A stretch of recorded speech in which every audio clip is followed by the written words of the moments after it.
Big ನ್ಯೂಸ್ಗೆ ಸ್ವಾಗತ ವೀಕ್ಷಕರ ಈಗಾಗಲೇ ಒಂದು ಗೃಹಲಕ್ಷ್ಮಿ ಬಂದ್ ಆಗುತ್ತಂತೆ ಹೇಳಿದ್ರು.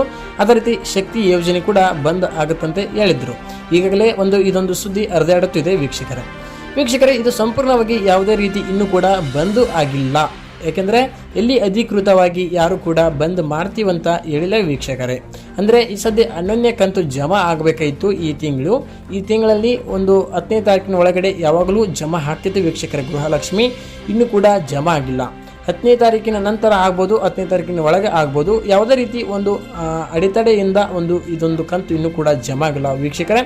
ಈಗಾಗಲೇ ಕೆಲವು ಜನ ಏನು ತಿಳ್ಕೊಂಡ್ಬಿಟ್ಟಿದ್ದಾರೆ ಅಂದರೆ ಇನ್ನೂ ಜಮಾ ಆಗಿಲ್ಲಲ್ಲ, ಬಂದ್ ಆಗಿದೆ ಅಂತ ಹೇಳಿದ್ದಾರೆ ವೀಕ್ಷಕರೇ. ಯಾವುದೇ ಅಡೆತಡೆಯಿಂದ ನಿಂತಿದೆ ವೀಕ್ಷಕರೇ, ಬರುತ್ತೆ. ಆದರೆ ಯಾವುದೇ ರೀತಿಯಾಗಿ ಇದು ಬಂದ್ ಅಂತ ಹೇಳ್ಕೊಳಕ್ಕೆ ಆಗೋದಿಲ್ಲ. ಯಾಕಂದರೆ ಅಧಿಕೃತ ಘೋಷಣೆ ಯಾರು ಕೂಡ ಕೊಟ್ಟಿಲ್ಲ. ಮತ್ತು ಕೊಟ್ಟ ಮೇಲೆ ನಮಗೆ ತಕ್ಷಣವೇ ನಮ್ಮ ಚಾನಲಲ್ಲಿ ಹಾಕ್ತೀನಿ ವೀಕ್ಷಕರೇ.